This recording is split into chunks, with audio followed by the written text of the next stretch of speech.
He's on. He's onside! Go on, Johnny's! Yes! Get in there! Oh!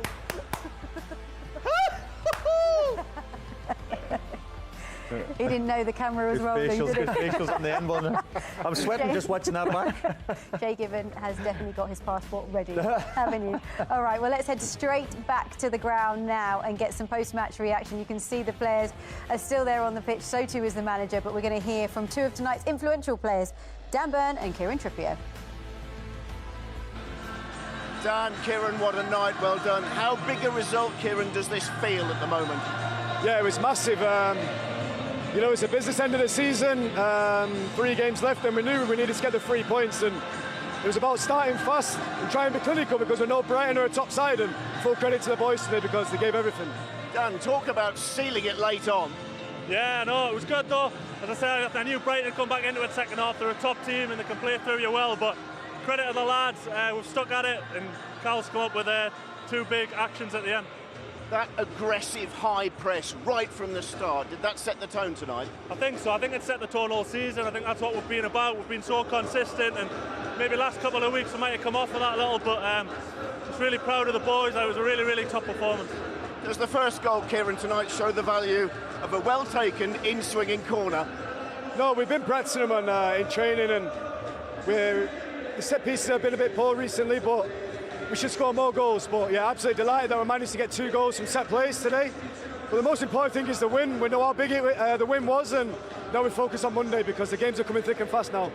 So how good was the set piece for your goal? Yeah, very good. Listen, Trips is a top player. You've got that consistent delivery, and we should have scored a lot more goals from set pieces. So I'm normally good for 1 a season, so I've left it late, but at least I got 1. Yeah, we saw you score here in the League Cup, didn't we, back in January? For a local lad, how did this one feel? First Premier League goal for the club? Yeah, amazing. I've always wanted to score in the Premier League for Newcastle. It was amazing to get one in the Cup, but to get a header as well, because I should score a lot more. Yeah, buzzing. Kieran, Brighton did give you an anxious second half until that late flurry, didn't they? Yeah, that was expected. Listen, Brighton are a top side. You know, the manager's top, the way they play, and we knew it was going to be under the caution in moments of the game, but it just shown our, you know, togetherness and, you know, trying to handle that pressure when it came, and I thought we did. And, you know, full credit to the boys because we knew the expectation of this game, the position that we're in, and, yeah, we move on to Monday now. Dan, Newcastle are 1 win away from Champions League football. How does that sound? Yeah, amazing. Would have bit your hand off that at the start of the season, but listen, this is the business end of the season. We've got 2 tough games. It's another good home game for Leicester. We're really good at home, especially nighttime games, so we'll just recover and go again, hopefully try and get it done then. Well done, guys. Kieran, it's not been a bad night for you, has it? You've been nominated for Premier League Player of the Season, and tonight, you're Player of the Match. Congratulations. Thank you. You put me with the tallest guy in the Premier League. Well done, guys. Thank you. Thanks very much. Wow, potentially Champions League football is coming to Tyneside. Now, you know what? It's only 3 points, as we've said, only the 1 win, and it's such a huge moment for Newcastle in their season. How are you feeling about it all? Yeah, I was nervous watching the game, you know, especially when they got back into Brighton, and the 4-1 scoring makes it look an easy game. It was far from easy. 2 late goals, of course, you know, sort of makes it really look easy, but it wasn't, and it was nervy, and it was, you know, sweaty kind of watching it and tense because you stay before the game. It's Brighton. We've seen what they did on Arsenal last week. They're absolutely brilliant on the road. You know, went there and won 3-0, and my worry tonight was they could do the same thing. Now, the lads talked about the high press from Newcastle and how they pressed them high, and especially first half, Brighton couldn't get going at all into the game. You know, Steele got pressed, and, you know, I wasn't sure if Newcastle were going to press them that way because they're so good at playing through the press. But Newcastle, man for man, you could see them all over the pitch. Eddie Howe's had them drilled so well, not just as Dan Burn mentioned in the interview, not just tonight, but over the season. They've been pressing teams high, you know, probably one of the best pressing teams in the league, Newcastle. That's why they're third. But it's just probably a relief for me personally after the game because it's, you know, it's done.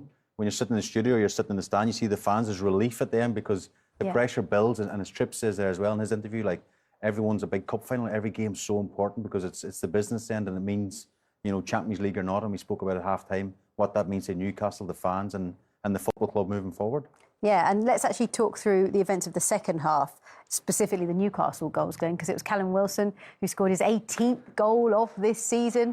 Yeah, it was, and it was really late on in the game, and this is a striker's mentality, and somebody like Callum, that you always keep believing that chance is going to rise. And do you know what? Even though it was very late in the game, He was still sharp, he was still hungry, but when he got that opportunity, he was clinical, and that was the thing, and he puts the game to bed. Brilliant, just passes it past Jason Steele, but I think Van Heck had just been injured a little bit early, didn't want to get into that foot race with Callum Wilson, tried to step up, just timed it wrong, and when Callum Wilson gets in this position, more often than not, he puts it in the back of the net, and that's why he's Newcastle's number 9, and has been for so many years, and 18 goals in a Premier League season is a fantastic achievement, and I'm sure he'll be looking for 20. 11 goals since the start of April. It's not bad, We is built it, him up Shane? before the game, Seaman. We gave him the full build-up. We did, and that's why. He backed it up, of course. No, it's a brilliant finish. We actually thought when we watched it live, we thought he must be offside. Yeah, we did, didn't But we? he timed his run perfectly. Great striker. We just curved that run a little bit, and it's a brilliant finish because that puts the game to bed in the 89th minute. It's 3-1. So, but it's a cool, calm, collective finish, and you know, Callum Wilson's on the score sheet again. But then I don't know if anyone quite expected 1 minute and 35 seconds later for another goal to be scored from Newcastle. No, definitely not. And even Eddie Howe was saying, you know, just sit in now, nice and compact. We'll see the game out of 3-1. But no, they press him again. We talk about the pressing, you know, and they get high up the pitch. Callum makes a great run again.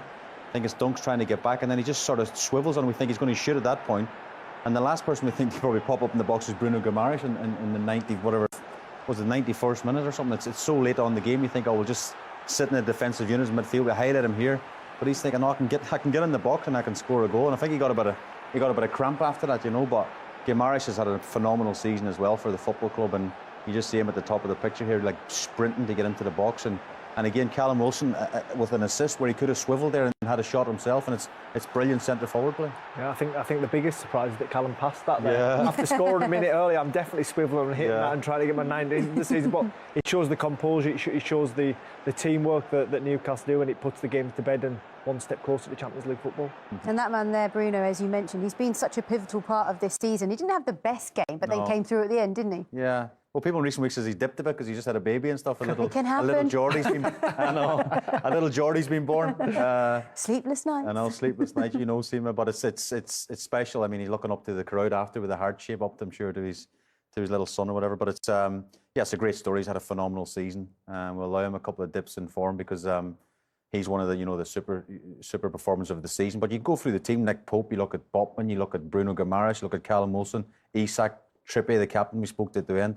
There's so many players you could pick out and go, wow, he's been player of the season, he's been player of the season. I'm glad I'm not picking that award because it has been a real team effort. And again, you know, Eddie Howe's just seemed to have got the balance right. And you can see a few of them, you know, a little bit tired towards the end, cramp coming in and stuff, you know, because he has had that same 11 for most of the season. And that's again why hopefully they'll strengthen in the summer and give, you know, extra players, you know, that competition for next season as well. Yeah, and it's one thing picking out lots of individuals, as Shay just said, and showing that, you know, this team have great star quality, but it's another thing becoming a team and a unit and being able to deliver week in, week out. Yeah, I mean, I always think of management. If you can get 25 Premier League players pulling one direction, you're halfway there. And that's something that they've done at Newcastle. And do you know what? You look at, like, the psychology behind it, like on social media, the picture in the changing room, just connecting them with the community, even the lap around the stadium at the end of the game there, just keeping that sort of that community about the place. It's so vitally important, and I think we get lost in the Premier League. The clubs are massive; they're juggernauts of businesses, but ultimately they're representations. They have a local community, and they're representing Newcastle perfectly at the moment. Yeah, that's a really, really good point there. Well, let's hear from the man that's brought this all together, the manager, Eddie Howe. Eddie, many congratulations on another win, another vitally important win. A game you started very brightly and finished strongly, but with some anxious moments in between. Yeah, pretty fair. I think we were excellent in the first half. Really, really strong performance. A lot of regains in their half of the pitch. Probably kicking ourselves we haven't taken some of the chances we created. We were reliant on set plays to score. And Brighton are a top team. Look, they had a couple of chances. They scored one of them, and it was always going to make it a little bit nervy at 2-1. Was that the game plan, to put them under pressure deep in their own half? Because it was something that seemed to be working very well for you. Well, that's how we believe we want to play. Very fast action, high intensity work. I've got to credit the players on what they've given physically today, because to maintain that rhythm throughout the game is not easy against a top quality team, especially in possession. They take a lot of risks, but they benefit from those risks at times. And we were hoping for a mistake, but can't fault the players. They've given everything again.